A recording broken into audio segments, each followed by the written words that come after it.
Greetings and welcome, I'm Ash, and today I would like to talk to you about Tunic, which, like any great adventure, begins with a light bit of grave robbing in order to arm yourself, immediately followed by a spree of vandalism as you run into the nearest temple to smash all their priceless pottery. Needless to say, Tunic is an action-adventure heavily inspired by the classic Zelda games, something it is so proud of it wears it as a shirt. So, if you're curious just how deep that comparison runs, as well as what sets Tunic apart from the rest of the genre, allow me to give you my thoughts now that I've spent the past week getting thoroughly lost in its world. One of my favorite things about Zelda games has always been the sense of wonder and exploration, and Tunic has managed to replicate that perfectly. Every single inch of its world is filled with interesting things to discover, and thanks to the highly interconnected levels that offer many branching paths and secrets, finding stuff is just as much fun as grabbing it. I really cannot praise Tunic's level design enough, because it is the type of world that only gets more interesting the more you run around in it. Even the simplest of routes, the ones at the very beginning of the game, eventually start offering you a myriad of different traversal options thanks to freshly unlocked abilities and items. As such, each time you wander through an area you've previously explored, you will likely find something new that will lead you to maybe a couple of secrets, or maybe even a whole new area to rummage through. So even though I spent a fair bit of time lost in Tunic's world, I never felt frustrated about it. All I had to do was strike off in the vague direction of my goal, try some new pathways I didn't see before or just couldn't access, and sooner or later I would wind up exactly where I needed to be. Tunic does also try to help you out a bit in this regard, though I must admit in a very peculiar way.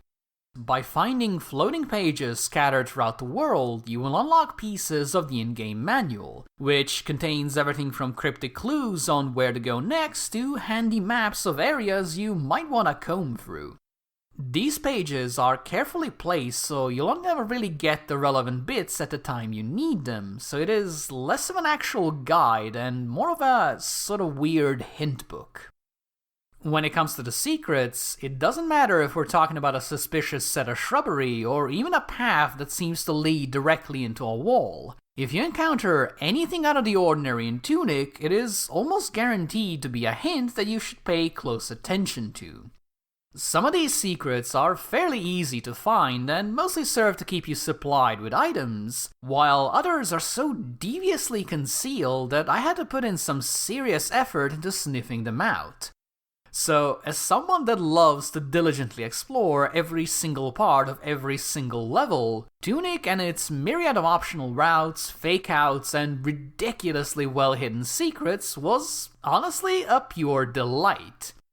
Besides the thrill of finding each and every secret, another aspect of Tunic's level design that I simply adore is the fact that these secrets sometimes offer faster routes to locations you've already visited. I don't mean this in the sense that they unlock previously inaccessible doors or even create new bridges, but rather that they show you roads that were always there, just hidden in plain sight and simply waiting for you to discover them. Best of all, not only does this help you navigate the world more efficiently, but your knowledge of these hidden routes will be greatly rewarded in the endgame as you'll be able to avoid the newly created obstacles and secure powerful boosts. In case all of the many secrets sprinkled throughout the world just weren't enough for you, it is also worth mentioning that there is a massive treasure hunt you can undertake at the very end. I obviously won't go into details here in order to avoid spoilers, but let's just say that if you're a fan of deciphering cryptic clues and trying creative solutions to bizarre problems, you'll be right at home here.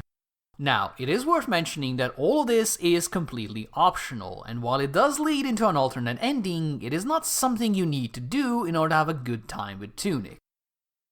Even though Tunic is staunchly proud of its Zelda heritage, there is a fair bit of Dark Souls DNA mixed in here as well, and nowhere is this more apparent than in the combat system. And yes, I am aware just how much of a joke comparing literally everything to Dark Souls is, but trust me, this time around there is a very good reason to do so. Both you and your enemies deal large amounts of damage, while the stamina system limits how many attacks you can dodge or block before becoming vulnerable. As such, the best way to fight is to be precise and methodical, striking only where the opportunity presents itself and then pulling back before the enemy can retaliate. Dying also makes you drop a portion of your totally not rupees onto the floor that you can then pick up by collecting your ghost. And if that just isn't enough, there is also a parry ability lifted straight out of Dark Souls. It even makes you do that same kind of awkward slow swing with your shield. And, much like Dark Souls, getting the timing just right and smashing your enemies into the floor really does feel amazing. Don't take any of this as a complaint, however, as the elements from the two series have been masterfully combined together to create an engaging combat system that is simple to learn, yet deep enough to remain interesting throughout the whole adventure. I also have to commend just how much effort has gone into making the enemies feel fair, because once you learn their patterns and how to abuse them, it is possible to go through the entire game without so much as a scratch. This is especially noticeable with the bosses, all of which draw heavily from the Souls series as well. Fighting them is like an elaborate dance. You're constantly ducking and weaving in between attacks in order to score a hit or two, never too far from complete annihilation yourself. Each one might seem impossibly hard at first, yet as you keep going at them, you'll eventually find yourself in a situation where you can practically read their mind and where their attacks are nothing more than brief distractions. Moments like these are exactly the reason why I play action-adventure games, so I was more than happy to keep smashing my head against the proverbial wall until it finally cracked. That said, if there is one thing I disliked about the combat, it will be the simple fact that you just don't have enough inventory slots to play around with all the toys Tunic gives you. There's multiple magic weapons, utility items like the grappling hook, consumables, and even different flavor of bombs just begging to be chucked at the nearest skeleton mosh pit. Yet it is just never convenient to do so. The problem here is that your sword occupies one of the free inventory slots, and you're obviously not gonna get rid of that.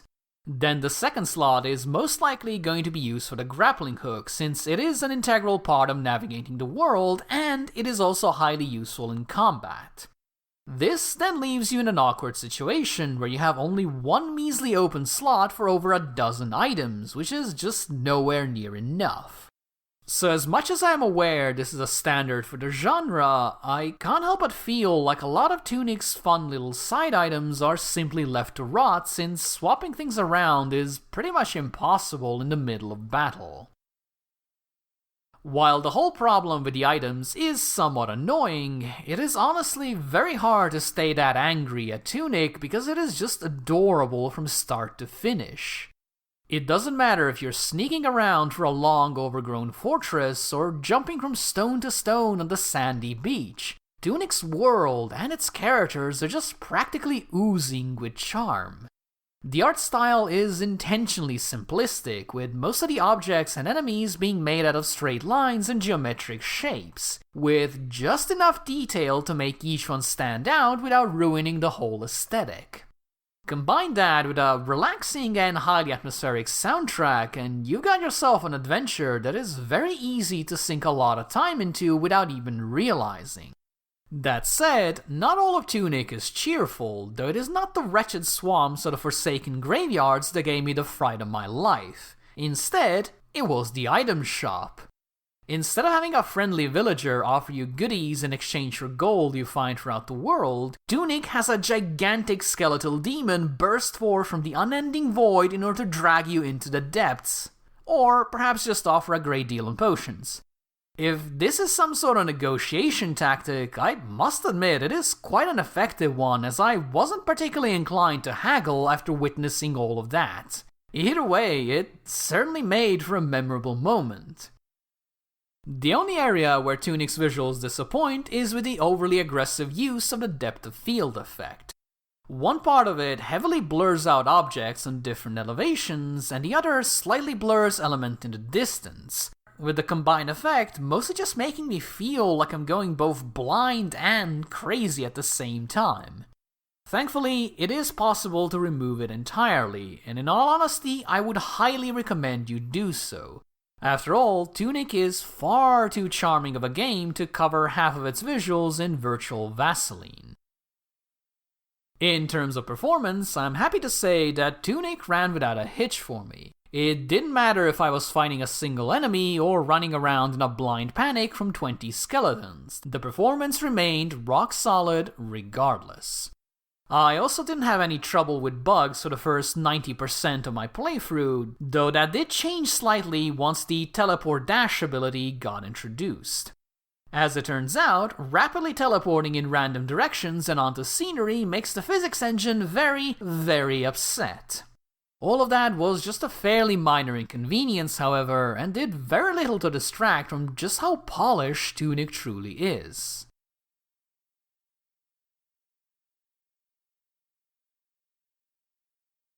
With stylish visuals, an exploration-first mindset, and some tight combat mechanics, Tunic has been an absolute joy for me to play. Outside of wishing the experience was maybe a bit longer, I only really have minor quibbles to complain about. So if you're a fan of action-adventures, and especially the Zelda games of old, I really do feel I can recommend Tunic to you.